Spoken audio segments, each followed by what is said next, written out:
کم بودن حرکت اسپرم و مشکلات نازایی در مردان در این ویدیو صحبت میکنیم. اسپرم موتیلیتی یعنی حرکت اسپرم به این معنی است که اسپرم به چی سرعتی به جلو حرکت میکند. چرا این حرکت کم میشه؟ چرا برای بازی ها بچه دار شدن دشوار میشود؟ آیا درمانی داره؟ آیا اگر موتیلیتی ضعیف باشه بچه دار شدن ممکن است؟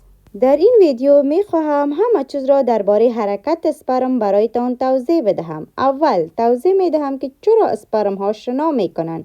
دوم چرا موتیلیتی یعنی حرکت اسپرم برای سلامت مایع منی مهم است. سوم چگونه حرکت اندازه گیری می شود.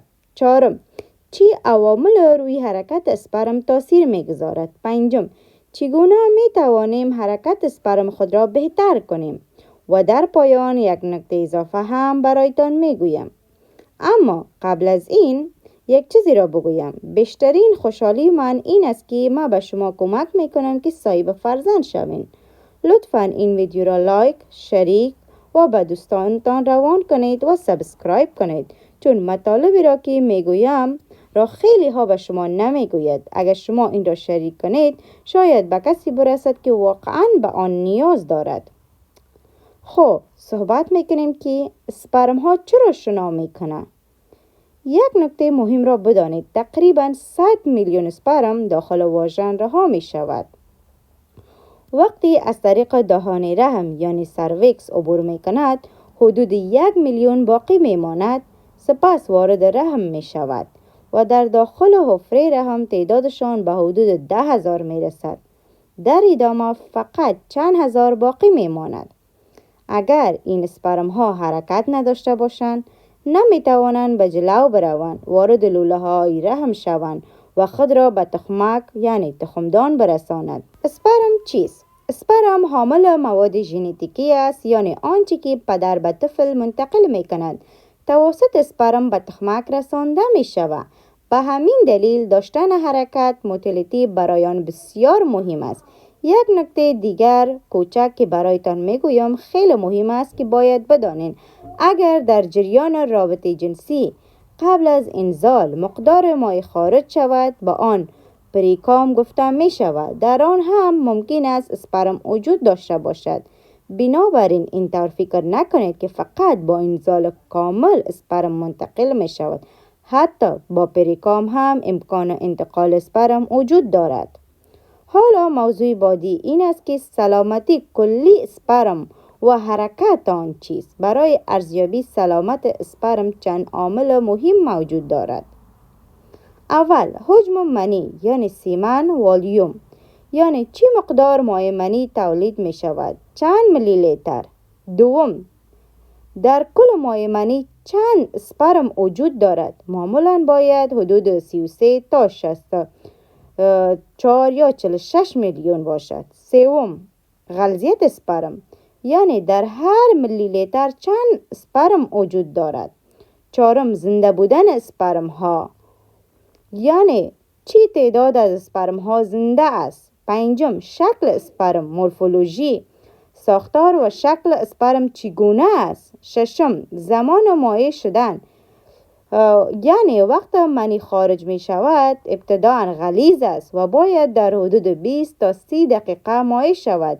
در غیر این صورت اسپرم ها نمی توانند حرکت کنند. هفتم pH اسیدی یا قلیایی بودن منی. هشتم وجود سلول های چرکی پوسیل، یعنی که می تواند نشانی عفونت باشد. در میان همه اینها یکی از مهمترین عوامل حرکت اسپرم است. برای ارزیابی حرکت اسپرم باید 4 نقطه را بررسی کنید. اول درصد اسپرم های متحرک، یعنی چی درصد اسپرم ها حرکت می کند. دوم از کل اسپرم ها چی تعداد واقعا حرکت می کند. سوم اسپرم هایی که به سمت جلو حرکت می کند. چهارم اسپرم هایی که فقط در جایشان می مانند و جلو حرکت نمی کند. فقط اسپرم هایی که حرکت پیشروند دارد می تواند به تخمک برسد. معمولا اگر موتیلیتی کل حدود 40% باشد حرکت پیشرونده باید حدود 32 باشد. خب چه چیزهایی روی حرکت اسپرم تاثیر می گذارد؟ کاهش تعداد اسپرم، مواد کیمیاوی، بیماری‌های مانند دیابت، تب طولانی مدت، التهاب بیضه، در بعضی‌ها سرطان، قرار گرفتن زیاد در گرما یا سرما و سبک زندگی ناسالم مثل سیگار کشیدن، بیماری‌های واریکوسیل، گشاد شدن رگ‌های بیضه، رابطه جنسی نامنظم. چگونه حرکت اسپرم را بهتر کنیم؟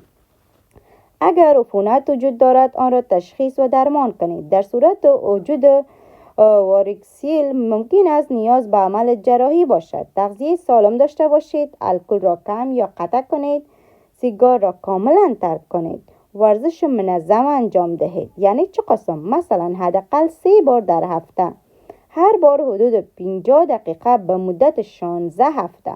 غذاهای غنی از آنتی اکسیدانت مصرف کنید مثل ویتامین C. و یک نکته مهم دیگر، فقط حرکت اسپرم کافی نیست. تعداد اسپرم، شکل، زنده بودن و حرکت همه با هم تعیین می کند که آیا اسپرم می تواند به تخمک برسه یا نه. اگر اسپرم سالم با حرکت مناسب به تخمک برسد، احتمال بارداری وجود دارد.